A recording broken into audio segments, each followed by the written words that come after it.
시청자 여러분 안녕하십니까. 신통방통 윤태윤입니다. 2년 전 해수부 공무원이 어업 지도선에서 실종됐습니다. 북한에 의해서 사살됐고 시신은 불에 태워졌었습니다. 충격적인 사건에 당시 우리 정부와 해경은 북한에 어떠한 책임도 묻지 않았고 도박빚에 몰려서 자진 월북하려다가 사살된 것으로 보인다고 발표해서 유족들에게 큰 상처를 줬습니다. 그런데 어제 정부가 피해자가 월북이라고 단정할 근거가 없다고 당시 결론을 뒤집고 또 사과했습니다. 그리고 당시 국방부가 시신 소각 만행에서 소각 추정으로 입장을 변경한 데는 당시 청와대의 지침이 있었다라고 실토를 했습니다. 당시 청와대는 대체 무슨 이유로 입장 변경 지침을 내렸고 서둘러 사건을 결론 내려 했던 걸까요?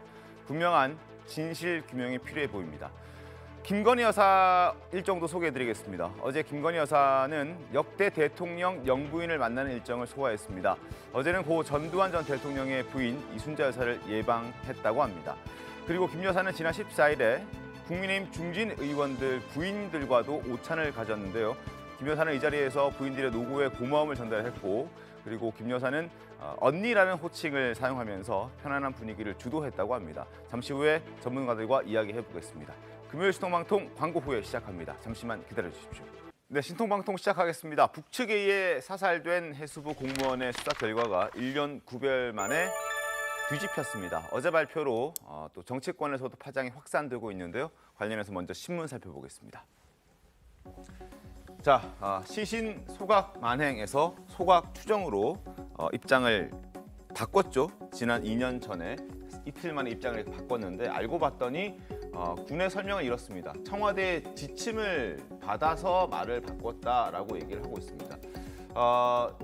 이렇게 입장 변경한 것을 2년 만에 실토를 했는데 여기에 대해서도 따져볼 부분이 분명히 있는 것 같고, 당시 해경은 도박빚 때문에 월북을 했고 여러 가지 정신적으로 좀 피폐해 있었다라는 얘기를 하면서 현실 도피 차원에서 북한으로 자진 월북하려 했었다라는 입장까지 발표를 했지만, 이번에 어제 발표를 보면 180도 뒤집힌 결과를 브리핑했습니다. 어제 브리핑을 한 해경과 국방부의 발언을 들어보도록 하겠습니다. 종합적인 수사를 진행했으나 월북 의도를 인정할 만한 증거는 발견하지 못했습니다. 이에 해양경찰은 북한 군인의 살인죄에 대해서 수사 중지로 결정하였습니다. 국방부는 해경의 수사 종결과 연계하여 관련 내용을 다시 한번 분석한 결과 실종 공무원의 자진 월북을 입증할 수 없으며 북한군이 우리 국민을 총격으로 살해하고 시신을 불태운 정황이 있었다는 것을 명확하게 말씀드립니다. 그렇다면 2년 전에는 왜 월북이라고 결론을 내렸을까요? 당시 해경이 제시했던 월북의 5가지 근거를 좀 살펴보겠습니다. 첫 번째, 구명조끼를 입고 부유물에 의지하고 있었다. 북한이 실종자의 신상 정보를 소상히 파악하고 있었다. 실종자가 월북 의사를 표현한 정황을 확인했다. 표류 예측 분석 결과 인위적 노력 없이 발견 위치까지 이동하는 데 한계가 있다라는 등의 얘기들이 있었습니다. 그러나 지금은 다 바뀌었습니다. 북한 해역에 자유로 갔다는 근거가 없고 여러 가지 자진해서 월북을 했다라는 근거를 찾을 수 없었다라고 이야기를 하고 있습니다. 당시에 국방부 장관이었던 서욱 장관도 이 5가지를 근거로 자진 월북 가능성에 무게를 뒀었습니다. 그 발언 들어보겠습니다. 저는 보고를 어업지도선 선원 한 명이 실종됐다는 보고부터 최초부터 받고 있었습니다. 첫 지시는 무엇이었습니까? 월북 가능성이 있는지 여부를 잘 봐야 된다. 이제 이렇게 그 얘기를 하고 실족이나 이런 거일 수도 있다. 여러 가지 가능성을 놓고 탐색 활동을 하자. 예를 들어 가지고 표류대가 갔었다. 살기 위해서라도 그냥 월북 의사를 이렇게 밝힐 수도 있었을 거 아닙니까? 뭐 그럴 수도 있다고 보는데 현재까지 저희가 내린 결론은 월북한 걸로 판단하고 있습니다. 자, 어찌됐든 어제 발표를 기준으로 하면은 2년 만에 입장이 완전히 달라진 것인데, 앞서 신문에서도 소개해드렸지만 지금 시신 소각 만행, 시신 추정, 소각 추정으로 이제 입장이 바뀌었다는 부분부터 좀 짚어보겠습니다. 군의 입장을 보면은 당시 문재인 청와대가 지침을 내렸다. 그래서 그 지침에 따라서 입장을 바꿨다라고 얘기를 하고 있는데 문재인 청와대는 왜 이런 지침을 내렸을까요?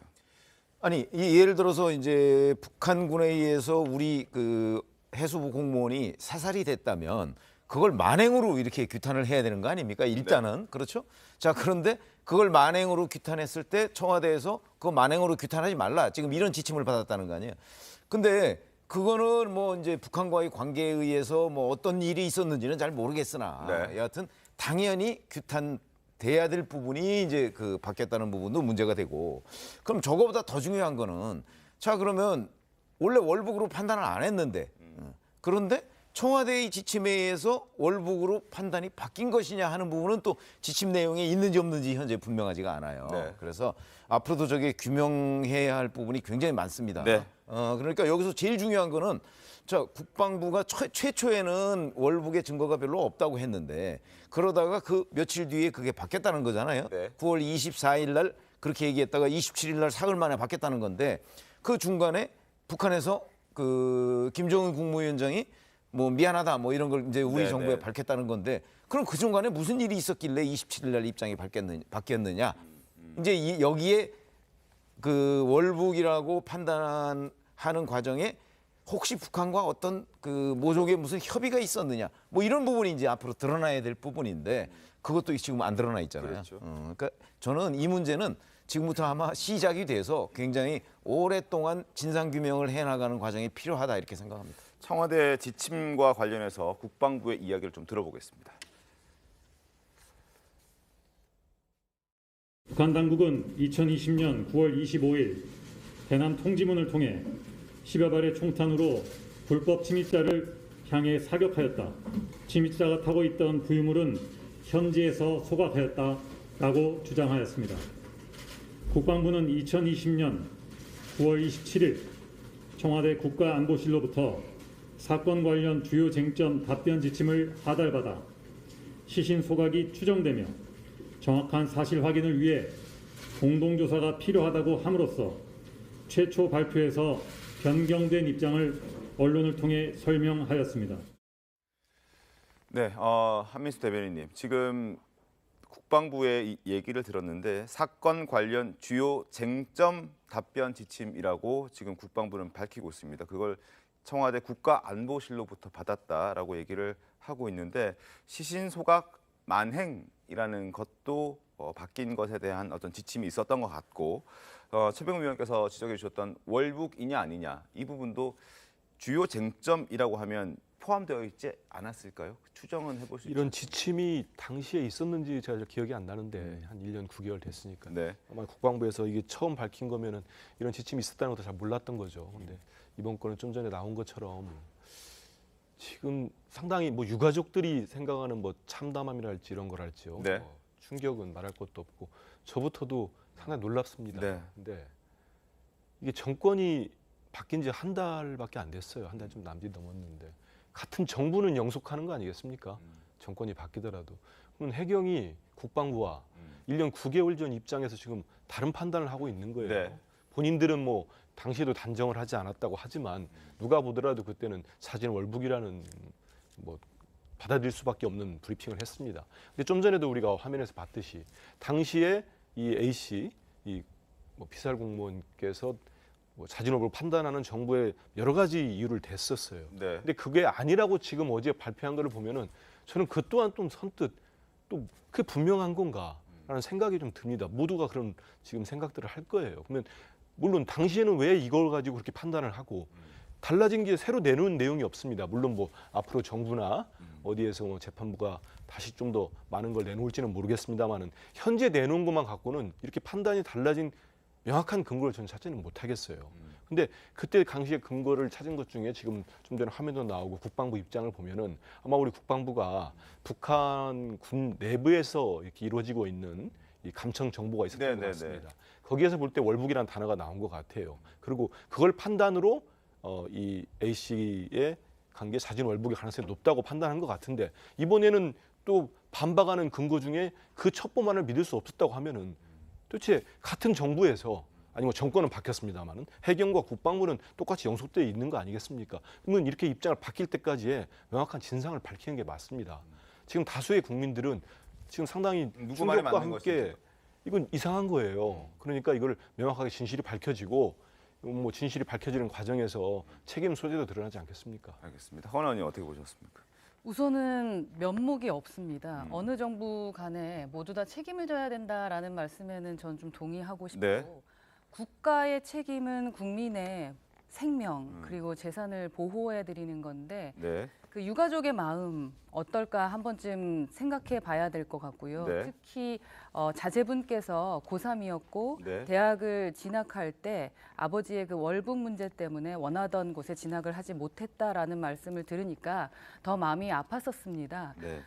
제 생각에는 이건 뭐 제 개인적인 생각입니다만 네. 무엇인가의 답을 정해놓고 나서 그거에 따른 근거를 만들어 나가는 그러한 것이 민주당의 가장 큰 문제였다라고 저는 지금까지 좀 판단을 하고 있는데요.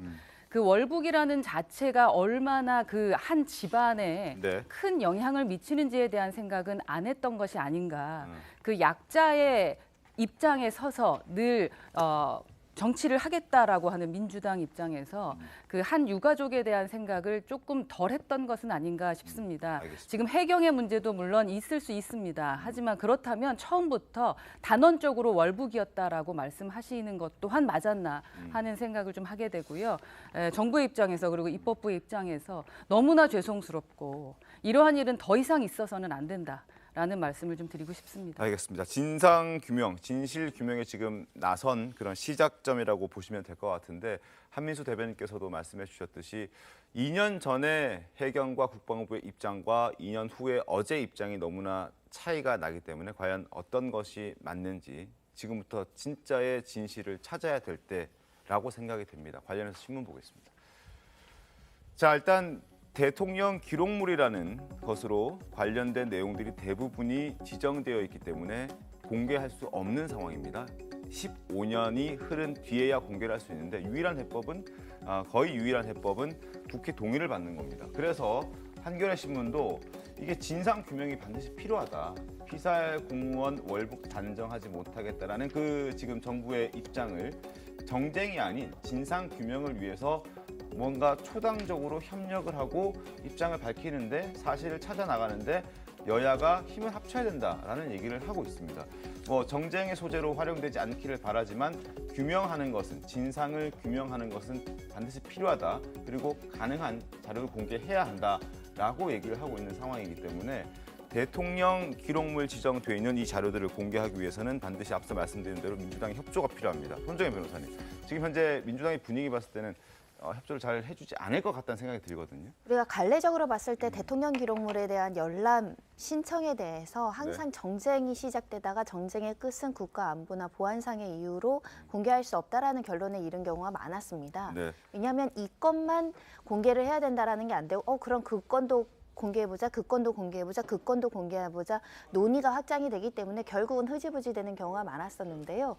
이 대통령 기록물 이것이 없어서 수사 결과가 나오지 않는가에 대한 어떤 궁극적인 의문이 있습니다. 네. 일단 이번에 발표도 그런 거지 않겠습니까? 월북을 단정할 수 없다는 겁니다. 수사 결과.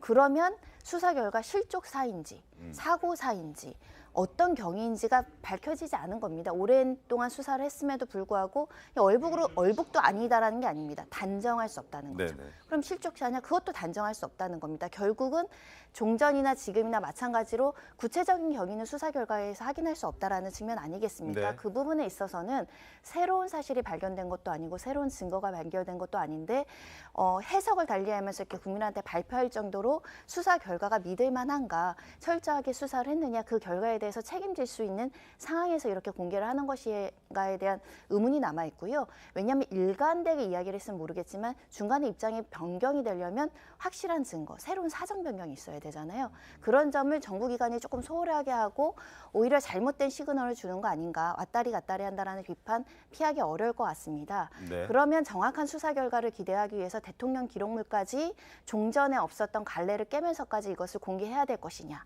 그러면 예를 들면 민주당이 협조해야 된다고 한다면 국민의힘도 약속을 해야겠죠. 향후 발생할 수 있는 국가 기록물에 대해서 민주당이 어떤 필요에 의해서 요구를 했을 때 우리도 같이 초당적으로 협조하겠다. 이 정도의 신뢰를 가지고 이 문제를 접근하지 않으면 정쟁에 빠질 가능성이 굉장히 많다라고 저는 생각을 하고요. 네. 일단 국가가 보호하지 못한 생명권에 대한 침해에 대해서는 우리가 정말 송구하게 생각해야 되고 북한에 대해서 책임을 물어야 되는데 뒤늦게 이게 지금 새로운 정권이 바뀌면서 정쟁화되고 있습니다.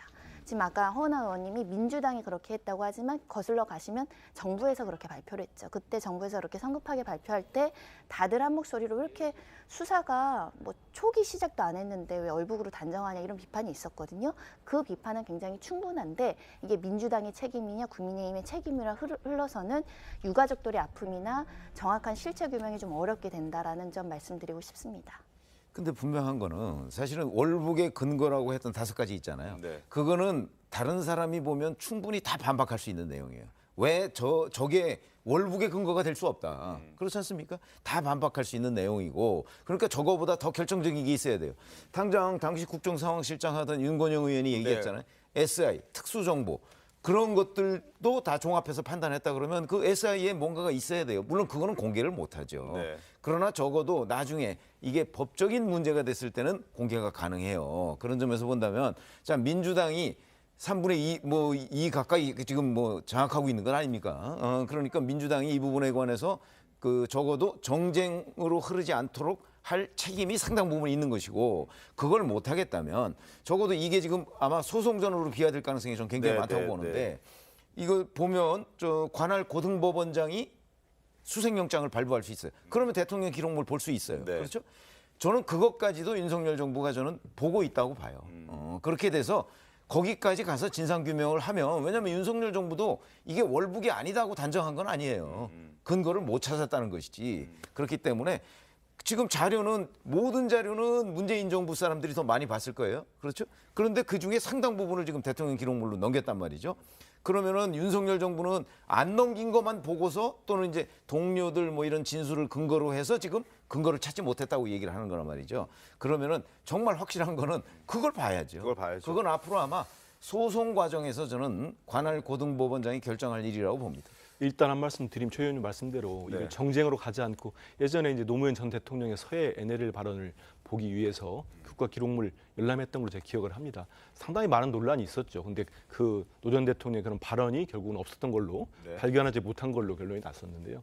실제로 그 진상 규명을 하고 진짜 유족의 아픔이랄지 이 사건으로 상처받은 분들을 치유하기 위해서는 정치권이 서로 협력할 필요가 있습니다. 네. 근데 방금 말씀하신 것처럼 최 의원 말씀대로 당시 월북으로 해경과 국방부가 판단한 근거들을 이번에 그 근거들을 탄핵하기 위해서는 새로운 근거가 나오거나 새로운 증거가 나와야 되는 거예요. 네, 맞습니다. 그런 상황이 없는 상황에서 정권 바뀐 지 한 달 좀 됐다고 해서 이 새 정부가 윤석열 정부가 전 이것도 서둘러 발표하지 않았나 이런 생각이 좀 들어요. 이렇게 민감한 문제, 또 북한이 있고 이런 유족들이 지금 많은 상처를 입었다 하더라도 조금 더 명확하게 밝히는 게 중요하지 않겠습니까?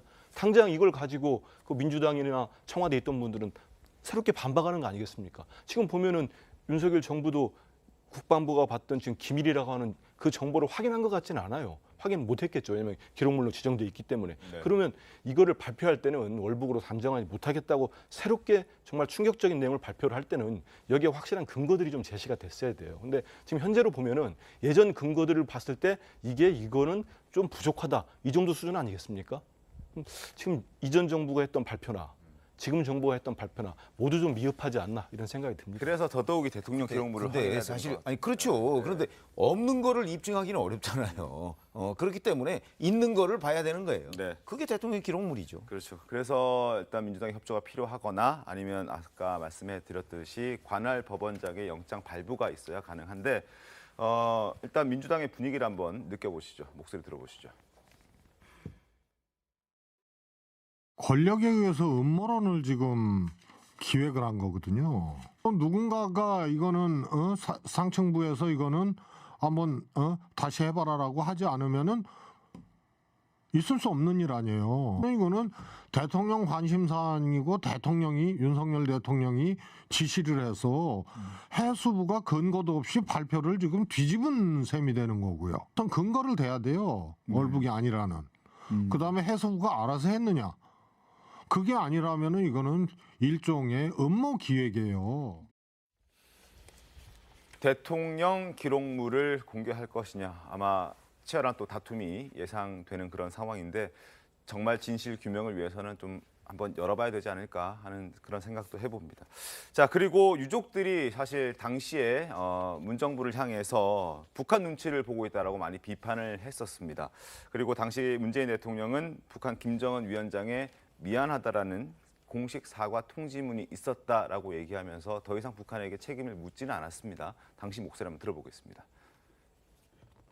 북한 당국은 우리 정부가 책임 있는 답변과 조치를 요구한 지 하루 만에 통지문을 보내 신속히 사과하고 재발 방지를 약속했습니다. 특별히 김정은 위원장이 우리 국민들께 대단히 미안하게 생각한다는 뜻을 전해온 것에 대해 각별한 의미로 받아들입니다. 북한의 최고 지도자로서 곧바로 직접 사과한 것은 사상 처음 있는 매우 이례적인 일입니다. 그리고 하나 더, 유족들의 마음을 아프게 한 것은 해수부 공무원 이 씨가 도박 빚 때문에 정신적 공황 상태였고 현실을 도피하려는 목적으로 월북했다고 발표했던 내용일 겁니다. 당시 해경 발표와 유족들의 목소리 들어보겠습니다. 실종자는 출동 전 후는 물론 출동 중에도 수시로 도박을 하는 등 도박에 깊이 몰입되어 있었음을 저희들이 확인했고 북측 민간 선박에 자신의 인적 사항을 밝히고 월북 의사를 표명한 구체적인 정황 등을 고려할 때 실종자는 정신적 공황 상태에서 현실 도피의 목적으로 월북한 것으로 예전에는 해경을 믿었고 신뢰를 했었는데 완전히 사람을 매도하는 그 어떤 그 수사기관이 아닌 단체로 제가 생각을 합니다. 하는 행태가 가히 좀 실망스럽다. 유족들의 마음이 정말 좀 억울하고 답답했을 것 같다는 생각이 드는데 적어도 어제 발표 내용을 봤을 때는 일단은 잦은 월북은 아닌 것으로, 그러니까 근거가 없는 것으로 단정할 수 없다라고 얘기를 하고 있으니까 저렇게 지금 해경 관계자가 말했던 듯이 뭐 무엇을 확인했고 뭐 도박에 빠져 있었고 이런 얘기들을 들었을 때는 좀 많이 좀 억울했을 것 같다는 생각이 듭니다. 네, 유족께서 얼마나 억울했으면은 해경을 단체로 이제 이야기하겠다, 의혹을 만들어내는 기관으로 생각하겠다라고 말씀하실까 하는 생각이 좀 듭니다. 특히 이제 조금 전에 말씀하셨던 민주당의 의원님께서 기획했다, 음모론적이다라고 말씀하시는 부분들을 저는 좀 이해할 수가 없는데요. 지금 9월 22일에 분명히 총격 사망이라고 했다가 저희가 지금 봤지만 미안하다라는 김정은 통지문, 지금 전 대통령께서 특별히 각별하게 미안하다고 말씀하셨다라고 이야기했던 이후에 바로 이제 중간 수사 발표가 월북 판단이 되면서 아주 구체적인 근거들이 나오기 시작을 했거든요. 그런데 그 구체적인 해수부의 근거뿐만 아니라 유가족들의 이야기들도 들어봐야 되는 거 아니겠습니까? 네. 유족들 입장에서는 전혀 아니다라고 했고 주변의 측근들도 그럴 리가 없다라는 말은 왜 안 들었냐라는 겁니다. 그럼 그분들이 음모를 하고 있는 겁니까? 기획을 했었던 겁니까? 그러니까 기본적으로 아까 뭐 정쟁이 이루어지지 않았으면 좋겠다. 이거를 기본 그 생명권으로만 생각해 줬으면 좋겠다라고 정말로 민주당에서 그렇게 생각을 하고 계시다면, 그리고 전 정부에서 그렇게 생각하고 계시다면 지금과 같은 발언들을 하면서 제2의 피해를 주시면 안 됩니다. 지금 1년 몇 개월 동안 기다렸던 유족들 마음도 생각해 주셔야 되고요. 네. 공무원으로서 자기의 책임을 다하려고 하는 지금 전방에 계시는 분들의 마음도 이해해 주셔야 된다라는 거죠. 그분들 뭐 믿고 일하겠습니까? 언제든지 정쟁에 외멸돼서 의혹을 만들어서 자기 자신을 또 월북했다거나 피해를 볼 수도 있다라는 생각을 한다면 누가 군에 가겠습니까? 이제 앞으로 무언가 이야기를 하실 때는 말씀대로 조금만 자제해 주시고 조금 더 약자 편에서 그분들의 생각을 하실 줄 아는 분들이 정치를 했으면 좋겠다라는 말씀을 좀 드리고 싶고요. 네. 그 억울한 마음만큼 저희 정부에서 열심히 끝까지 근거 찾아서 억울하지 않도록 해드리겠다라는 말씀도 드리고 싶습니다. 알겠습니다. 해수부 공무원 아들이 편지 썼던 거 기억하시죠? 문재인 대통령에게 사건 진상을 좀 파악해달라고 편지를 보냈었고 다시 그걸 올해 1월에 걷어들였습니다. 더 이상의 진실 규명이 없었다라는 판단이 있었기 때문일 것 같은데 그 심경의 목소리를 한번 다시 들어보도록 하겠습니다.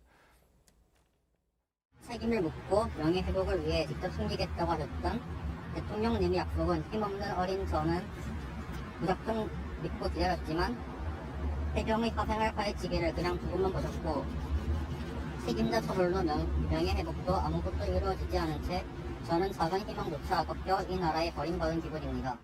연피용에 불과했고 고등학생을 상대로 한 거짓말일 뿐이었습니다. 저는 이제 대통령께 기대하는 것이 없습니다. 그래서 무책임하고 비겁했던 그 약속의 편지도 저는 제게 필요가 없습니다. 돌려드리겠습니다. 자, 그리고 지난 1월 대선 후보 시절에 윤석열 대통령 유족들을 만나서 또 진상 규명하겠다라고 약속을 했던 적이 있습니다. 그 발언도 이어서 확인하겠습니다. 지금은 국가가 월북이라고 이제 발표를 해서 이제 뭐 모자이크도 하고 이렇게 살고 있는데 앞으로 일이 잘 풀려서 제가 하고 싶은 일로 하고 그렇게 살고 있습니다. 아니 정부가 잘못한 게 없으면은 오히려 국민 보호를 위해서 정부가 최선을 다했다면은 그야말로 국민들에게 이거를 낱낱이 보여드렸어야 되는 거 아니냐. 저와 뜻을 같이 하는 사람들이 이건 반드시 규명해가지고 가족들이 떳떳이 살 수 있도록 할 테니까 걱정하지 말고 용기를 내십시오. 자, 어제 발표가 윤 대통령의 후보 시절 약속을 지키기 위한 첫 발걸음이었다라고 생각이 드는데 앞서도 저희가 잠깐 토론을 했지만 대통령 기록물로 지정됐던 그 내용들이 좀 드러나야 공개가 되어야 정말 정확한 진실이 규명되지 않을까 하는 생각이 들고 초당적인 협력을 좀 기대를 해보겠습니다. 그리고 지금 유족들의 입장에서는 좀 법적인 대처를 좀 하려고 하는 것 같습니다. 손정혜 변호사님, 문재인 대통령을 전 대통령 상대로 뭐 살인 방조로 고소를 할까 검토 중이라고 하는데 가능한 겁니까? 어떻습니까? 유족들은 사실은 실체 규명이 필요한 게 법률적인 이익과 연결되어 있습니다. 공무상 재해면 유족연금이나 여러 가지 그 복지 혜택을 받는데 자의로 월북해서 사망에 이르게 된 경우에는 스스로 선택한 것이기 때문에 관련된 어떤 유족연금이나 이런 혜택을 받지 못하는 사실은 문제가 있거든요. 그래서 이제 결과가 굉장히 중요합니다. 그런데 이번 해경에서도 이게 사고사인지 아니면 자진월북인지 결론이 안 났죠. 그러니까 그 좀 억울하고 안타깝고 명예회복을 하려는 의지는 충분히 있을 수 있는 사건이지만 그렇다고 하더라도 우리가 법리상 상식상 한 나라의 대통령이 한 나라의 국민을 내가 지켜야 되는 국민이 북한 가서 죽게 도왔다. 이게 범죄가 성립할 것이라는 거는 전혀 상상할 수 없는 주장이기 때문에 이 고소는 사실은 억울함을 표시하는 정도의 의미를 가질 뿐 사건화하기는 굉장히 어렵다는 말씀 드릴 수 있고요. 네.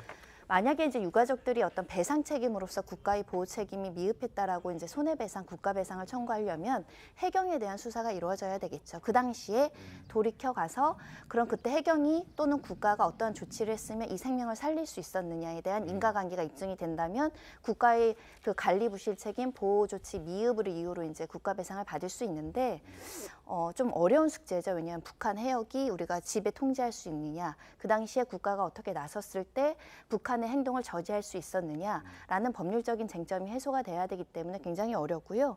이걸 다 차지하고 저는 유가족들에게 충분하게 국가가 배상을 하거나 보상을 하거나 생활 지원을 할 수 있다고 생각합니다. 그리고 충분히 언론에서 객관적으로 보도를 해서 이 망인이 여러 가지 사생활적인 문제로 그렇게 얼북하지 않았다라는 증거를 제시해서 명예를 회복할 수 있는 우회적인 방법이 있다고 생각하기 때문에 이런 극단적인 살인 방조의 고소까지는 실제 고소가 이루어지지 않아야 되지 않을까 생각을 합니다. 알겠습니다. 오랜 시간이 걸릴 수도 있습니다. 그래서 그렇다 하더라도 저희도 끝까지 취재해서 잘 소식들을 전해드리도록 하겠습니다. 자, 지금부터는 김건희 여사 소식으로 이어가도록 하겠습니다. 어제 김건희 여사가 서울 연희동을 찾아서 고 전두환 대통령의 부인 이순자 여사를 예방했습니다. 영상 보겠습니다.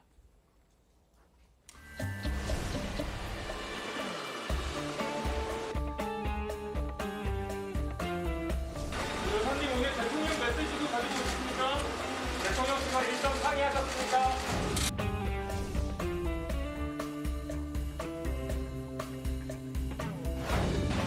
오늘 무슨 얘기 나눴습니까?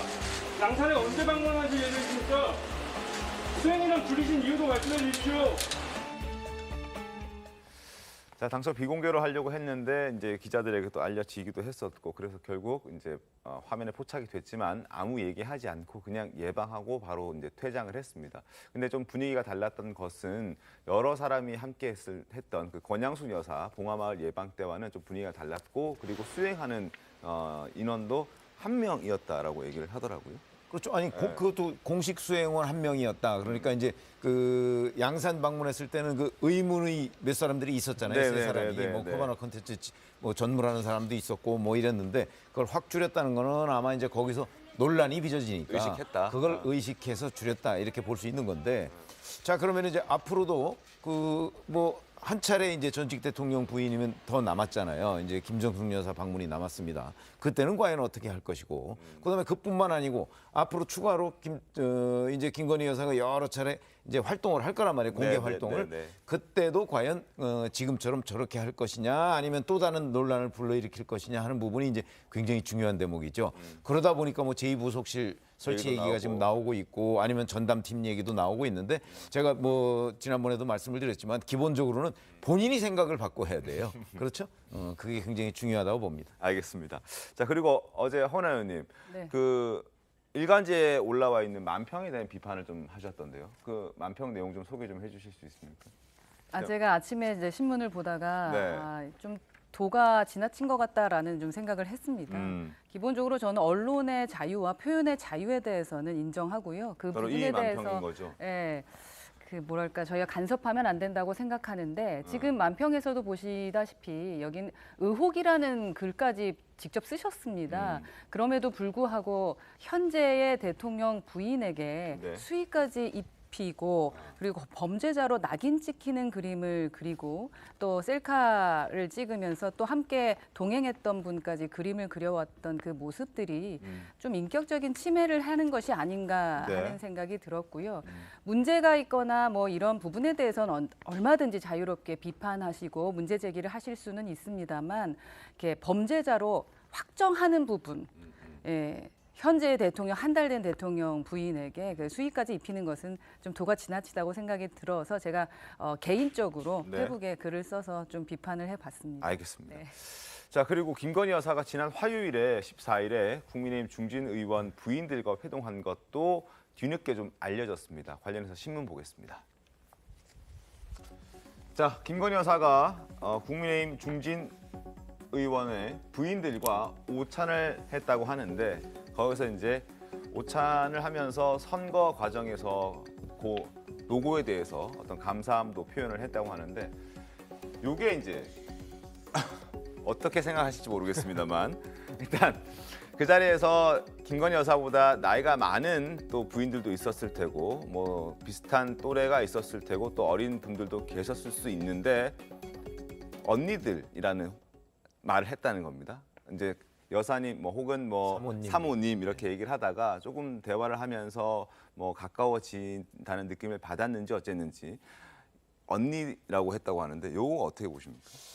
그러니까 저건 관점에 따라서 진짜 네. 대단히 평가가 엇갈릴 것 같아요. 왜 그러냐면 공식적인 언어를 써야 된다. 대통령 부인이기 때문에 라고 생각하는 사람들이 있는가 하면 뭐 저 중진 의원 부인들과 오찬하는 것이 또 그렇게 그 무슨 공식적인 자리는 아니잖아요. 딱딱한 자리는 아니죠. 그러니까 거기서 이제 아마 대부분이 저 김건희 여사보다는 연령이 많을 거예요. 그래도 사선 의원 이상 중진 의원 부인들이면 아마 그러니까 이제 거기서 뭐 또 그냥 편하게 그렇게 얘기할 수 있었던 것 아니냐. 그래서 저는 관점에 따라서 굉장히 큰 차이가 있을 것 같은데요. 언니들 일단 뭐 나쁘진 아니 않다. 저는 뭐 그냥 친밀도를 높이기 위해서는 뭐 그렇게 쓸 수도 있는 것이다 이렇게 봅니다. 소탈한 모습이나 아마 김건희 여사가 사업을 하신 분이라 네. 뭐 더 그런 것 같기도 합니다. 근데 막 인터뷰하는 처음 전화 받은 기자한테 나이 물어본 다음에 그럼 오빠네 이런 표현도 하시고 하는데 이거야말로 진짜 듣는 사람에 따라서 좀 이렇게 뭐 거부감을 느끼시는 분도 있고 네. 뭐 대통령 부인이지만 소탈하다 이렇게 볼 수도 있을 것 같은데요. 저는 지금 취임한 지 한 달여밖에 안 된 대통령인데 대통령이나 대통령보다 대통령 부인이 이렇게 주목을 받고 매일매일 언론에 장식하는 건 처음 본 것 같습니다. 저도 정치부 기자로 오래 했습니다만은. 근데 이건 근본적으로 논란이 되고 하는 이유가 있는 것 같아요. 이 이유를 좀 짚어가면서 네. 좀 대통령실이나 김건희 여사 측에서도 조금 바꾸거나 좀 교정할 필요가 있을 것 같습니다. 왜냐하면 불과 6개월 전에 좀 전에 이제 허 의원님 남편 얘기 저도 보니까 있더라고요. 뭐 과하다고 보는 분도 있을 수 있다고 봅니다. 네. 또 물론 그렇지 않다고 보는 측에서는 직전 대통령 양산에는 수갑이 지금 수백 개인가 놓여 있더라고. 수십 개씩 수갑이 차여져 있어요. 막 이렇게 잡아가겠다고 보수단체들에서. 그것도 과하죠. 그러니까 그런 너무 과한 것들은 저는 반대합니다. 개인적으로 반대하는데 양쪽 진영 다 자제할 필요가 있어요. 근데 불과 6개월 전에 그 김건희 여사께서 이제 후보 시절의 부인으로 입장해서 대국민 사과를 했습니다. 본인의 허위 경력과 뭐 허위 이력에 대해 사과를 하면서 의혹이죠. 의혹에 대해서 사과를 하면서 본인은 남편에 대한 절절한 사랑을 표시하면서 안타까움을 표시하면서 남편이 대통령이 되더라도 자기는 조용한 내조하겠다고 했어요. 이걸 많은 국민들이 기억을 하는 거예요. 그리고 대통령은 후보로서 공약으로 제2부속실 폐지하겠다. 그 얘기는 뭡니까? 당분간이 됐던 상당기간이 됐든 아니면 5년이 됐든 내 아내는 대통령 영부인의 역할을 안 하겠다는 거 아니었습니까? 그렇게 많은 국민들이 받아들였어요. 저도 그렇게 받아들였고. 근데 그게 불과 한 달도 안 됐는데 저는 영부인이 대통령 부인이 역대 영부인들 여사들 집집마다 방문하는 거 처음 봤어요.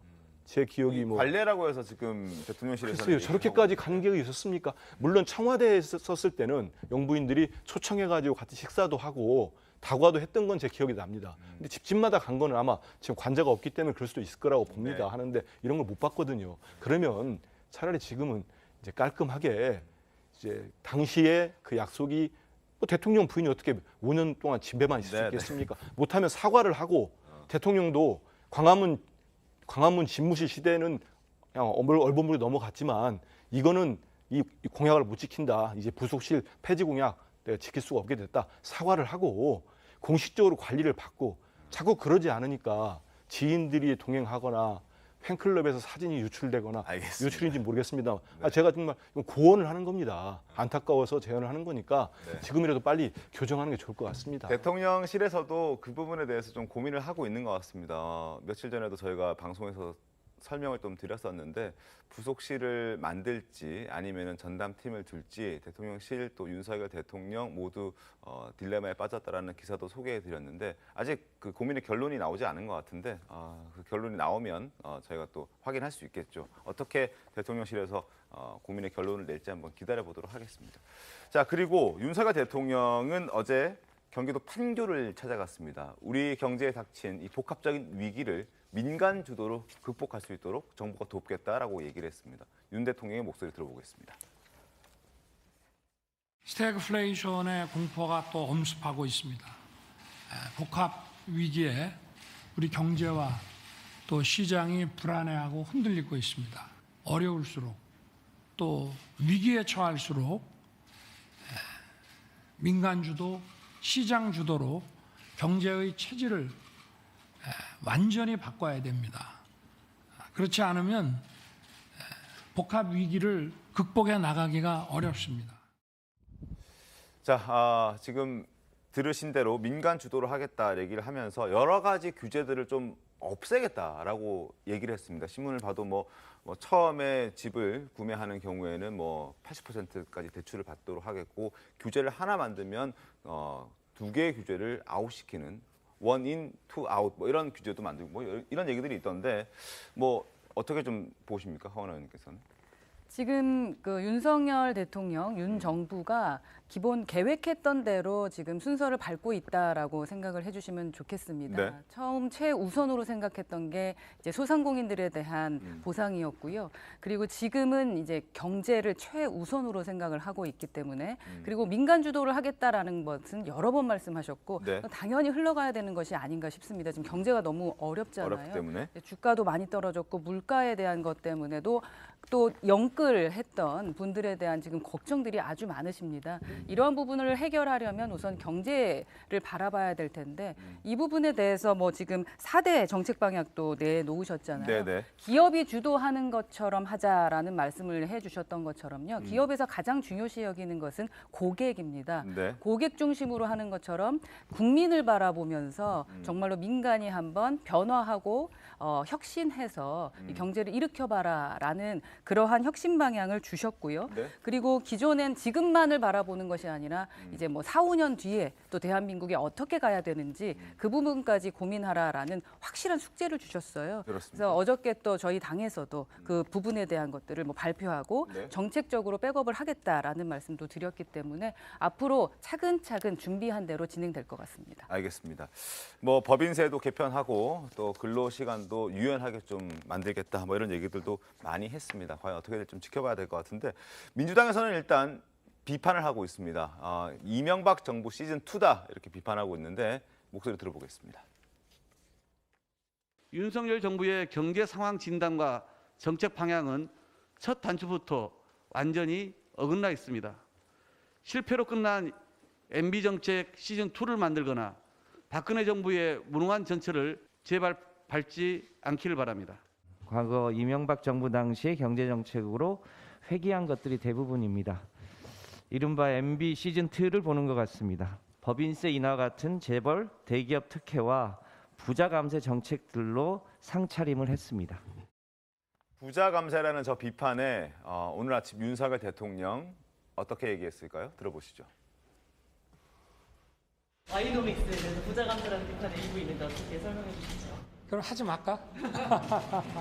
글로벌 경쟁을 해 나가는데 OECD 평균 뭐 법인세라든지 이런 것들을 좀 지켜줘야 기업이 경쟁력이 있고 그렇게 해야 또 여러 가지 부가가치가 생산이 되지 않겠습니까? 직접 어떤 재정 지원이나 복지 혜택을 주는 것도 필요하지만 기업이 제대로 뛸 수 있게 해줌으로써 시장 메커니즘이 역동적으로 돌아가게 만드는 것이 또 중산층과 서민에게 큰 도움이 된다고 생각하기 때문에 그렇게 하는 것이고. 네, 윤 대통령의 어떤 경제 정책 방향 일단 민간 주도를 하겠다라는 입장을 공고히 했습니다. 한번 기대를 좀 해보도록 하죠. 안 그래도 가뜩이나 경제가 어려운데 어떻게 해서든 좀 회복을 하고 좀 복구를 해야 되지 않겠습니까? 기대를 좀 해보겠습니다.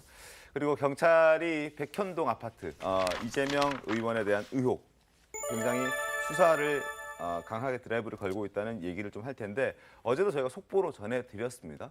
관련 내용들을 한번 짚어볼 텐데 먼저 과거 이재명 의원의 목소리부터 확인하고 시작하겠습니다. 지사님 백현동 사업에 특혜를 줬다고 생각하십니까? 전혀 사실이 아닙니다. 국토부에 저희한테 다시 이제 일종의 압박이 왔는데 만약에 안 해주면 직무유기 뭐 이런 걸 문제 삼겠다고 협박을 해서 대장동이나 백현동에 정진상 씨가 연루된 정황이 나타나면 대통령 후보에서 사퇴하시겠습니까? 측근 비리가 있으면? 윤석열 총장의 측근이 100% 확실한 그분 문제되면 A를 물으면 A를 답변하셔야죠. 시킬 건지 먼저 답해 주시면 알겠습니다. 저도 답을 하도록 하겠습니다. 지사님. 백현동 그 식품연구원 부지 옹벽 50m짜리 올라간 걸 조금 한번 물어보겠습니다. 특정 그 업자에게는 수천억의 천문학적 이익을 주고 이게 공정하고 정상적인 행정이고 본인이 경제 행정의 달인이라고 말씀하실 수 있습니까? 성남시의 최대한 이익을 확보하는 조건으로 국토부와 식품연구원이 요구하는 대로 법에 따라서 용도를 바꿔준 겁니다. 자, 백현동 아파트 개발 특혜 의혹 사건, 제2의 대장동 사건으로도 불리는 사건입니다. 관련해서 신문 보겠습니다. 핵심은 이해하기 어려운 용도 변경 과정에서 과연 특혜가 있었느냐 없었느냐, 거기에 이재명 당시 성남시장이 관여했느냐 안 했느냐 뭐 이런 게 이제 핵심인데 이 사건에 백현동 의혹, 이재명, 정진상 당시 성남시 정책비서관입니다. 어제 압수수색을 했고 경찰이 그 결과 이메일을 확보했다라고 알려왔습니다. 이재명 시장 때 녹지를 준 주거지 4단계라 상향시켜 주면서 아파트를 지을 수 있었고 임대 아파트로 당초 계획을 잡았다가 임대 아파트가 아닌 분양 아파트 90%나 되면서 막대한 이익을 가져갔다. 3천억이 넘는다. 뭐 이런 얘기들도 나왔습니다. 그리고 그 용도 변경에 관여했던 사람은 김인섭이라는 사람인데 70억 원을 그 대가로 받았다라는 것도 의혹으로 남아 있는 그런 상황입니다. 그리고 경찰에 따르면 이재명 의원과 그 측근인 정진상은 현재 피의자로 적시가 되어 있는 그런 상황입니다. 자, 이재명 의원의 직접 조사 가능성에 대해서 한번 짚어보죠. 최병우 의원님, 직접 조사 가능하다 보십니까? 아니 왜냐면 저 백현동 그러니까 백현동 아파트가 저 장소에 지어지게 된 과정을 보면 네. 우선 국토부에서 뭐 요구한 대로 해줬다 그러는데 국토부에서는요 준주거지에서 2단계 상향을 요구했는데 실제는 4단계가 상향이 됐고요. 그다음에 이 시행업체가 그동안에 이 사업을 추진하는 과정에서 일이 안 됐어요. 두 차례나 안 됐는데, 예, 안 됐는데. 그 김인섭 씨는 2006년 성남시장 선거 때 그 이재명 후보의 선대 본부장이었습니다. 네. 그 사람을 영입한 이후에 일이 일사천리로 진행이 됐어요. 그리고 이 사업은요 시장의 결재가 없으면 이루어질 수 없는 일입니다. 그러면 이재명 당시 성남시장이 뭐 어떤 부정을 저질렀는지 그건 조사를 해봐야 되겠지만 네. 적어도 시장의 결재 없이는 이루어질 수 없는 일이다. 그러니까 조사는 불가피하다. 여기까지는 분명하게 말씀을 드릴 수가 있고 다만 이제 시장이 어떠한 뭐 부정과 비리를 저질렀는가 네. 하는 거는 이제 그 조사 결과에 따라서 처리해야 되겠죠. 김준일 교수님은 어떻게 보십니까? 이 문제는 그 어제 성남시청 압수수색 했지 않습니까? 그 압수수색 영장에 보니 이재명 의원이 피의자로 적시되어 있다 그래요. 네네. 그런데 그 원래 일반적으로 보면 압수수색이라는 것은 증거를 획득하기 위한 과정이지 않습니까? 근데 이미 증거를 획득하기 전에 피의자로 규정을 지었다. 이거는 뭔가 좀 그 끼워 맞추기 하려고 하는 거 아니냐라는 그런 의혹을 받을 수도 있는 부분인 거예요. 사실은 참고인 조사가 먼저 있고 그 참고인이 조사 과정 중에서 결정적 증거가 결정되었을 때 피의자로 신분이 전환되는 게 일반적인 상황인데 이 상황은 좀 약간 좀 특이하다 이렇게 보입니다. 기획됐다라는 취지의 말씀하시는 건가요? 그렇게 이제 주장할 수 있는 근거가 좀 있지 않을까라고 보는 거죠. 알겠습니다. 그 부분은 이제 경찰 수사가 진행되는 걸 좀 지켜봐야 될 것 같고, 그리고 여러 가지 의혹들이 굉장히 많죠. 이재명 의원을 둘러싸고 있는 백현동 아파트 말고도 대장동 개발도 여전히 이재명 의원에게는 아킬레스입니다. 배임 혐의를 입증할 수 있는 진술을 확보한 것으로 지금 전해지고 있는데 과거 이재명 의원의 목소리 한번 듣고 이야기 이어가겠습니다. 노웅규 전 그 기획본부장 밑에서 일했던 정 변호사라고 있는데 이분을 만난 적 있습니까? 대장동 개발 회의를 여러 차례 합동 회의를 이제 여러 명이 할 때 그때 왔었을 가능성이 있습니다. 예. 담당 실무 중이었으니까요. 박영일 씨한테 직접 말씀하신 거는 본적 없습니다. 직접 보고했다는 거는 잘못된 진술이라는 거죠? 맞습니다. 여기 보면은 도시개발공사의 그 변호사라고 우리 이재명 후보하고 독대해서 결재받았다는 이런 식의 서류 결제 내용들 이런 게 다 지금 발견이 됐습니다. 정말 윤 후보님 정말 문제십니다. 그들에게 도움을 준 것도 윤 후보님이죠. 저축은행 비리 수사 봐줬지 않습니까? 이재명 게이트라는 말은 한참 전에 나온 얘기예요. 이 사건 터지기도 전에. 제가 말씀하겠습니다. 독대했다 이런 거짓말 하지 마세요. 대선 후보 TV 토론 때 저렇게 맞붙었었는데 검찰의 수사 결과 그 정모 변호사라는 그 사람의 진술을 검찰이 확보했다는 겁니다. 그 진술의 내용은 이재명 당시 성남시장에게 대장동 문건을 직접 보고하고 결재를 받았다는 그 윤석열 대통령의 어떤 그 내용이 이제 진술로 확보를 검찰이 했다라는 건데 이렇게 되면 좀 이재명 의원에게는 좀 불리한 배임 혐의가 사실 입증하기 아주 어렵지만 조금 입증할 수 있는 가능성이 더 커진 거 아닙니까? 저는 그렇게 생각하지 않고요. 왜냐하면 네. 저게 이제 아까 화면 나왔듯이 지난해 국감 때도 그랬고 대선 과정에서도 계속 야당에서는 당시 야당이죠. 지금 여당이 됐는데 주장하거나 이렇게 네. 했는데 이 정모 변호사가 이제 보고했다는 대장동 문건이 저는 뭐 정확히 뭔지를 모르겠습니다. 당시도 이런 뭐 보도들이 있고 했기 때문에 저희들이 확인한 내용은 당시 시장은 그 어떤 산하기관장으로부터 이 정모 변호사가 팀장급이었을 거예요. 당시에요. 네. 그러면 산하기관에 팀장으로 배석을 할 수 있겠지만은 저희들이 확인한 건 그 시장이 팀장으로부터 어떠한 관련된 거, 이 뭐 대장동 문건이 됐던 다른 거 관련돼 가지고 직접 보고받은 건 없다. 이런 게 저희들이 당시에 관련자들로부터 확인한 내용이 있었고요. 그리고 이게 대장동 문제라고 이른바 그 네. 화천대유 저희들이 볼 때는 또 비리 사건이라고 봅니다. 왜냐하면 지금까지 검찰에 의해서 자금, 불법 자금이 추적돼 있고 돈을 받은 곽상도 국민의힘 의원이랄지 모든 분들이 돈을 받아서 구속됐거나 한쪽에 나온 것들이 화천대유 비리 사건에 연루된 사람들이에요. 그리고 지난해 8월 대선 과정에 나와서 지금까지 우리 시청자분들, 국민들 곰곰이 생각해 보시면 압니다. 10개월째 끌어왔어요. 이재명 후보는 당시 지금 의원은 후보 시절에 단 한 편의 뭐 이번 사건의 출발이 그거 아니겠습니까? 이런 대장동 개발에 있어서 이재명 의원이 특혜를 줘서 뭔 금품을 수수했다거나 뭔 부정한 짓을 했다는 거를 의심하고 시작된 거 아니겠습니까? 10개월째 수사를 했지만 단 하나도 드러난 게 없어요. 그래서 결국 이제 배임 얘기로 넘어간 건데 네. 한번 상식적으로 판단을 해보시죠. 그 공공과 민간을 결합시켜서 4,800억 원을 처음 한 사업입니다. 전국 지자체에서 4,800억 원을 환수하고 추가로 지가가 부동산 지가가 올라가서 1,100억을 환수하면서 김만배로부터 공산당이라는 비난을 받았던 사람이 그럼 돈을 좀 속된 표현으로 돈을 뜯어냈는데 그게 배임이 됩니까? 그래서 물론 수사를 이루어지고 어제 한동훈 장관처럼 중대 범죄 혐의가 있다면 수사해야 되겠죠. 근데 지금 수사의 형평성이 맞지 않게 대선 과정에서 고소고발됐는데 한쪽 후보와 관련된 수사는 뭐 전직 대통령도 마찬가지고 정광석과처럼 광범위하게 이루어지고 있어요. 현직 대통령이야 소추가 안 되니까 열애를 치더라도 그 부인과 장모에 대한 당시 또 민주당도 시민단체도 고발한 게 많지 않습니까? 모두 무혐의가 되거나 수사가 안 되고 있어요. 이런 걸 분해해서 보면은 민주당의 주장과 일부 야당 지지자들이 주장하는 편파 수사다, 보복 수사라는 주장에도 저는 일리가 좀 있지 않나 이런 생각을 하게 됩니다. 저거에 대해서 제가 얘기를 하자면 저거의 몇 배 정도는 더 얘기를 할 수가 있는데 어떻게 해야 되죠, 이거를? 그래서 이거는요, 지난 뭐 10개월 동안 수사했다고 하는 거는 문재인 정부의 소위 말하는 친정권 검사들이 수사를 막아왔던 거예요. 한쪽 부분에 대한 수사를. 그리고 국민의힘 관련 수사. 국민의힘 관련 사람들이 거기서 받았다는 건 뭐 5억 뭐 이 정도입니다. 물론 그것도 큰 돈이지만 그 정도고 지금 문제가 되는 뭐 초과이익 환수 조항을 삭제했네 하는 건 몇 천억의 문제입니다.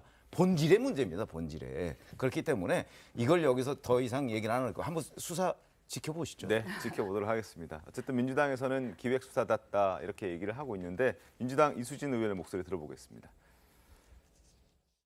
국민의 우려대로 검찰이 살아있는 권력의 정치 보복을 위한 도구로 전락했습니다. 검찰의 저인망식 보복 수사는 살아있는 권력의 의지입니까? 국민은 왜 검찰의 칼날이 유독 문재인 정부와 민주당만을 향하는지 묻고 있습니다. 검찰은 기획 보복 수사를 당장 멈추기 바랍니다. 자, 특히 우상호 위원장, 우리가 정권을 잡아와서 잘 아는데 이거 다 대검에서 기획하고 그리고 수사하는 것이다 이렇게 말을 했습니다. 그 목소리 확인하시죠. 우상호 의원의 발언입니다. 대검에서 다 기획해서 수사하는 것이다. 우리가 정권을 잡아봤는데 이걸 모르겠느냐라고 어제 국회에서 기자들에게 얘기를 했습니다. 여기에 대해서 윤석열 대통령도 오늘 아침에 이야기를 했습니다. 들어보겠습니다. 우리나라에서 정권이 교체가 되고 나면 그 형사 사건 수사라고 하는 것은 과거의 일을 수사하지 미래의 일을 수사할 수는 없잖아요. 그러면 다 그 과거 일부터 수사가 이루어지고 그리고 또 좀 지나고 나면 현 정부 일도 또 수사가 이루어지고 하는 것이지 뭐 민주당 정부 때는 안 했습니까? 그러니까 그거는 정상적인 사법 그 시스템을 자꾸 이렇게 정치 논쟁화하는 거는 전 바람직하지 않다고 생각합니다. 김지욱 교수님 어떻게 보셨습니까? 글쎄요, 그 민주당에 대한 지금 그 과도한 정치 보복 수사가 있는 거 아니냐 이런 우려 충분히 저는 있을 수 있다고 생각해요. 우상호 의원의 발언에 대한 그 지적은 어떻게 보세요? 우상호 의원께서 뭐 어떤 취지로 말씀하셨는지는 모르겠지만 과거 정부에서 적폐 수사했던 부분들의 경우를 비춰 본다면 그 적폐 수사는 또 지금의 현 대통령께서 주도적으로 하셨던 부분도 있는 것이고요. 그 우상호 의원의 발언에 저는 뭐 과거 우리도 그랬다 이런 취지로 해석할 수 있는 여지는 없을 거라고 생각합니다. 과거 정부에서도 적폐 수사를 했었던 경험을 비추어 봤을 때 이 수사가 너무 일방적으로 한쪽으로 가고 있는 거 아니냐 이런 우려가 있었을 수 있다. 이런 측면으로 해석하는 게 좀 맞지 않을까 싶어요. 알겠습니다. 수사 상황을 좀 지켜보죠. 저희가 여기서 뭐 예단하거나 단정 짓지는 않겠습니다. 자, 그리고 국민의힘, 민주당 못지않게 계파 갈등이 불이 붙었는데 자기 정치하겠다며 이 대표가 출범시키려 했던 혁신이 아직도 출범을 못하고 있습니다. 아마 그 배경에는 이준석 대표와 친윤석열계 의원들의 마찰이 있지 않나 싶습니다. 지난 12일 이준석 대표의 기자회견과 그리고 어제 최고위에서 드러났던 친윤계와 이준석 대표와의 어떤 불편한 관계를 영상으로 보겠습니다. 저한테 자기 정치한다고 그렇게 막 얘기하시는 분도 있는데요. 이제 제대로 자기 정치 한번 해보겠습니다. 총선의 가장 중요한 여당의 지점은 공천이다. 그것을 시스템화하는 것에 상당한 정권의 성패가 달려있다라고 저는 확신합니다.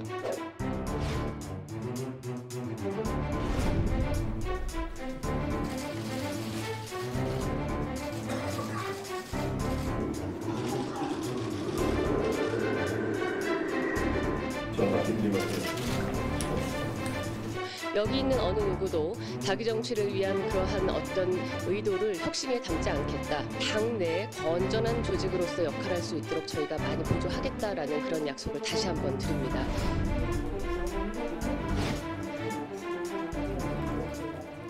하나님, 저 자리에 계셨죠? 네, 있었습니다. 이 대표의 심기가 그렇게 좋아 보이진 않습니다. 뭐 실제 분위기는 좀 어땠습니까? 냉담했습니다. 그러니까 지금 보여줬던 첫 번째 화면은 기자회견 때 이제 자기 정치를 하겠다. 네, 그러니까 네. 뭐 이준석 표 자기 정치라는 것은 우선 관심을 끌고 혁신과 변화를 추구하겠다라는 이야기를 했었던 부분이고요. 네. 그 다음에 보여줬던 사진이 이제 어제 보여줬던 그러니까 네. 최고위였습니다. 모습이죠. 네, 최고위 때 이준석 대표가 한 10분 정도 늦었어요. 그래서 이제 막 달려오면서 허겁지겁 앉는 장면이었고요. 그러다 보니까 본인의 모두 발언 시간 자체에 모두 발언을 하지 않았던 부분인데. 그래서 딱히 드릴 말씀이 없다. 네. 근데 그럼에도 불구하고 사실 할 말 있으면 하는 거죠. 그렇죠. 그래서 사실 옆에 제가 이제 그 한 같이 앉아있던 의원님과 이야기할 때 이제 오늘 하루 종일 저 메시지가 나가겠구나. 발언을 하지 않은 저 메시지. 예상이 틀리셨네요. 네. 하루 지나서도 계속 나오고. 그러니까 그날도 계속 이제 기자들이 많이 묻기는 했는데요. 뭐 여튼 분위기는 그랬기 때문에 아마 악수하는 거라던가 이런 부분들이 좀 그래 보일 수도 있겠다라는 생각은 좀 들고요. 최 의원님, 근데 저 장면을 보고 배현진 의원과 이준석 대표와 어떤 불편한 관계 이걸 보고 두 사람의 개인에게 불편함이 아니라 사실상 친윤계와 이준석 대표와의 그러니까 친윤계의 소위 이제 그 선수가 많은 사람들, 이 사람들이 직접 나와서 이준석 대표하고 싸우니까 이제 해봤더니 갈등 양상이 너무 커지고 당이 이제 막 쪼개지는 소리 비슷한 게 들리니까 이제 배현진 의원을 대리인으로, 배현진 의원은 초선이잖아요. 나이도 비슷하고. 그렇죠. 대리인으로 내세워서 하면 이준석 대표가 배현진 의원이라는 초선과 뭐 이렇게 또 싸우는 모습을 보이지는 않을 거 아니겠는가 하는 그런 정세 판단 아래 그렇게 한 것 아니냐 이런데 그렇게 얘기하기엔 아직 좀 근거가 저는 많지는 않다고 생각합니다. 그래서 가능성을 부정하는 건 아니고요. 저 그 가능성이 꽤 있다고는 보는데 그거는 그냥 이렇게 분석적으로는 우리가 얘기할 수가 있는데 조금 더 근거를 한번 찾아보죠. 앞으로 배현진 의원의 태도나 이런 것들을 보면 저게 대리인이냐 아니면 본인의 생각으로 저러는 것이냐는 건 조금 더 지켜보죠. 김진욱 교수님께서는 뭐 민주당의 시각에서 지금 국민의힘 상황을 봤을 때는 저게 개인 간의 갈등으로 보십니까? 아니면 대리인을 세웠다고 보십니까? 저는 배현진 최고위원이 틈새 시장을 잘 찾은 것 같아요. 그럼 개인 대 개인이네요? 개인 대 개인일 수도 있지만 가려운 부분을 정확하게 긁고 들어간 거죠. 왜냐하면 배현진 의원은 이제 초선이시기도 하지만 우리 이제 그 홍준표 퀴즈라고 해가지고 이제 정치권에 입문을 하셨고 요번 그 윤석열 정부의 인수위에서 대변인 역할을 이제 맡으셨잖아요. 그러면서 이제 그 중요한 자리에 올라가시게 됐고, 그러면서 이제 친윤계의 친윤계다. 새로운 친윤계로 지금 자리매김을 하고 있는 과정이다. 거기에서 본인의 역할이 필요하다. 그 역할을 지금 잘 찾았다. 이렇게 볼 수 있을 것 같아요. 잘 파고 들어갔다. 네.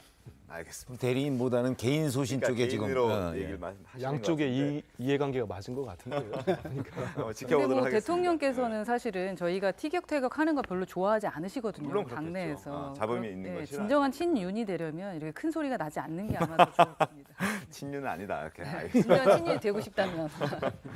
자, 어쨌든 이러저러한 갈등, 마찰 이런 것들은 이달 말쯤이 되면 어느 정도 정리가 될 것 같습니다. 바로 그 분수령은 이준석 대표의 징계 여부일 텐데 이양희 윤리위원장이 어제 귀국했다는 소식이 전해드렸습니다. 수차례 미뤄졌던 윤리위 헌 의원님 27일에는 열리는 겁니까? 저도 뭐 기사를 통해서 듣고 있기 때문에 뭐 그게 또 바뀌었다라고 얘기를 하고 있어서 또 바뀌었다고요? 예, 뭐 어떻게 될지 모른다라는 기사가 오늘 또 있던데요. 예. 2일에서 24일, 24일에서 27일 두 차례나 바뀌었는데 이번에 또 바뀔 수도 있다. 네, 그렇게 기사를 봤습니다. 뭐 저한테 이렇게 보고를 하지는 않으니까. 당내 분위기는 그 기사가 맞는 것 같습니까? 당내 분위기는 이제 들어가 봐서 확인해야죠. 오늘 아침에 본 기사니까. 알겠습니다. 연기될 수도 아니 있다는 연기된 네. 자체가 없었다 또 이런 기사도 있었어요. 네네. 그러니까 무슨 원래 2일 날 정해졌던 바 없고 24일, 27일도 연기된 날짜를 통보받은 게 없다. 이게 윤리위원회 코멘트로 또 나온 적도 있어요. 그러니까 이게 윤리위원회가 정말 오리무중이고 근데 그 중간에는 계속 이양희 위원장이 해외에 있었잖아요. 네. 그 이제 귀국을 했는데 그럼 귀국하고서 본인은 과연 정말 이걸 며칠로 날짜를 잡아서 윤리위원회를 여는 건가? 아니면 계속 이 상태로 끌고 가는 건가? 이것도 지금 명확하지가 않아요. 일단 위원장이 귀국을 했으니까 조만간 그게 열리지 않을까. 그리고 결론도 나오지 않을까. 뭐 이준석 대표는 자신감 있게 얘기를 하고 있습니다만 결과를 좀 지켜보도록 하겠습니다. 그리고 마지막 순서 갑니다. 오늘 이 사람 순서입니다. 첫 번째 를 만나봅니다. 구미 친모 얘기를 해보겠습니다. 지난해 빈집에서 방치된 3살 아이가 숨진 채 발견되는 사건이 있었습니다. 충격적인 사건이었는데 더 충격적이었던 건 DNA 검사 결과 숨진 아이의 외할머니가 친모로 드러났다는 겁니다. 검찰은 이 친모 A씨가 자신이 낳은 아이를 비슷한 시기 출산을 한 딸 B씨가 낳은 아이와 바꿔치기를 했다고 보고 미성년자 약취 등의 혐의로 재판에 넘겼습니다. 친모 A씨는 딸을 낳은 적이 없다고 주장을 했었는데 그 목소리부터 확인하겠습니다. 숨진 아이한테 하고 싶은 말씀 따로 없으세요? 제 딸이 낳은 딸이 맞아요. 딸이 맞아요? 제 딸이 낳은 딸이 맞다고요. 본인 아이가 아니라고? 아닙니다. 그러면 본인이 낳으신 딸은 어디? 아니에요. 전 딸 낳은 적이 없어요. 다른 아이는 어디 있어요? 낳은 적이 없어요. 자, DNA상 외할머니가 친엄마로 밝혀진 거는 팩트입니다. 그런데 아이를 바꿔치기로 한 건 확인이 안 된다. 그래서 대법원이 파기환송했습니다. 이거 어떻게 됩니까? 그러니까 한마디로 말씀드리면은 그 친자관계는 유전자 검사 결과 명확히 입증되나 바꿔치기 한 거는 여전히 좀 증거가 부족한 거 아니냐. 왜냐하면 기억을 반추해 보시면 직접적인 증거가 없죠. 바꿔치기 한 현장을 목격했다거나 네. CCTV가 있다거나 심지어 일시나 이런 것들을 제대로 특정하지를 못했습니다. 언제부터 언제까지 이틀 사이에 그 엄마가 올라가서 아이를 바꿔치기 했을 가능성에 대해서 기소가 있었는데 조금 더 합리적인 의심 없이 더 증명을 해야 될 필요가 있다라고 이제 대법원은 본 것이고요. 그러니까 석 씨가 출산을 했다는 사실까지는 명확하게 입증할 수 있지만 이 출산한 아이와 친딸의 아이를 어떤 방식으로 어떻게 바꿔치기 했는지는 여전히 의심이 든다라는 게 대법원 입장입니다. 파기환송심에 가면 뭔가 바뀝니까? 어떻게 바뀔 것 같습니까? 사실 우리가 기억을 떠올리면 이 사건 국민적인 관심 사안이어서 엄청 많은 수사를 했었죠. 뭐 프로파일러들, 경찰관들, 주변 탐문 수색부터 정말 많은 수사를 했는데 사라진 아이의 행방도 묘연할 뿐만 아니라 바꿔치기를 어떻게 했는지 피고인이 전혀 진술하지 않은 상황이어서 다시 수사한다고 하더라도 명확한 직접적인 증거가 나오기는 좀 난망한 사건이긴 합니다. 좀 미스테리하고 여전히 의심스러운 상황도 있고 바꿔치기를 했다라는 정황으로 아이 띠지가 떼어져서 보인다거나 아이 몸무게가 좀 줄어든다거나 여러 가지 합리적인 의심이 드는 의심 정황은 있으나 범죄로 처벌하기까지 명확하게 그날 이렇게 바꿔치기해서 이게 유괴다라고까지는 좀 부족하다라는 게 이제 대법원의 파기환송의 취지이기 때문에 혹여라도 그러니까 보강 증거라든가 다른 증거가 제시되지 않았을 경우에 최종적으로 무죄 선고 가능성도 배제하기 어렵고 그럼 사건의 실체가 불분명하게 미제로 종결될 가능성도 있어 보입니다. 알겠습니다. 아동 단체들은 너무나 반발을 하고 받아들이기 힘들어하고 있는 그런 상황인 것 같은데 손정희 변호사님 마지막으로 그 바꿔치기 했다고 하는 그 딸이 낳았다는 그 B 씨가 낳은 아이는 지금 현재 행방을 찾았습니까? 찾을 수가 없는 상황이죠. 어느 누구도 알지 못하고 그 아이의 존재를 본 사람도 없을 뿐만 아니라 피고인은 본인이 A를 낳지 않았다라고 주장하고 있기 때문에 그 아이를 어디다 뭐 은닉했다거나 보냈다거나 어떻게 해쳤다는 거에 대한 정황도 지금 확인되지 않아서 사실은 그 아이 안위에 대한 부분은 지금 전혀 실체가 없는 상황입니다. 알겠습니다. 어떻게 이런 일이 있을 수 있을까요? 정말 미스터리한 일입니다.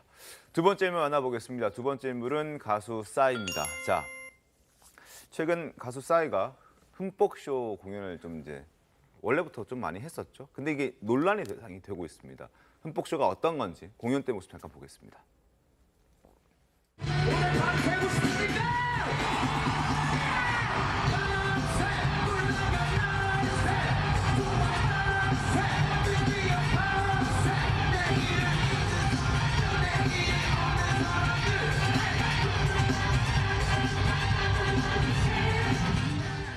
자, 저렇게 물을 쓰는 게 이제 흠뻑쇼인데요. 그래서 온몸이 다 젖겠죠. 그래서 이제 비판의 목소리는 뭐냐면 첫 번째는 이 낭비다. 300톤의 물이 들어간다고 하는데 그것도 식수로. 그래서 지금 같은 상황에서 가뭄이 심각한데 이렇게 해야 하느냐라는 것과 그리고 저렇게 물을 쓰게 되면은 위생상 문제가 또 굉장히 크다는 겁니다. 손정희 변호사님, 일단 이 의견에 대해서는 어떻게 보십니까? 또 워낙에 이제 가뭄 기간이 조금 오래 지금 최근에 문제가 되다 보니까 이렇게 물이 부족한데 어떻게 물을 뿌리는 행사를 하느냐 이런 지적이 있는 것 같은데 좀 분리할 필요가 있습니다. 왜냐하면 콘서트에서 이렇게 물을 뿌리는 행위 자체는 어떻게 보면 공연계의 새로운 트렌드로서 또 여름에 더울 때 좀 더위를 식혀주면서 신나게 노는 어떤 행사의 모습으로 볼 수 있고 이것 때문에 가뭄이 심각해지거나 이것 때문에 비가 뭐 없어가지고 문제가 되는 건 아니겠죠. 근데 다만 이제 최근에 보건당국에서 마스크가 물에 젖으면 감염 위험성이 있다라는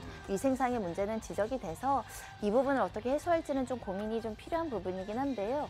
근데 좀 양분된 것 같습니다. 저 콘서트 싸이 가수라는 사람을 굉장히 좋아하고 콘서트를 좋아하시는 분들은 그래도 이건 어떤 새로운 어떤 공연으로서 정착된 건데 과도하다라는 입장도 있고 지금 가뭄이 아직 해소가 안 돼서 좀 부적절하다는 의견도 있는데 중재안으로 식수를 쓰지 말고 좀 물을 줄이는 방식으로 하는 방법도 있지 않을까 합니다.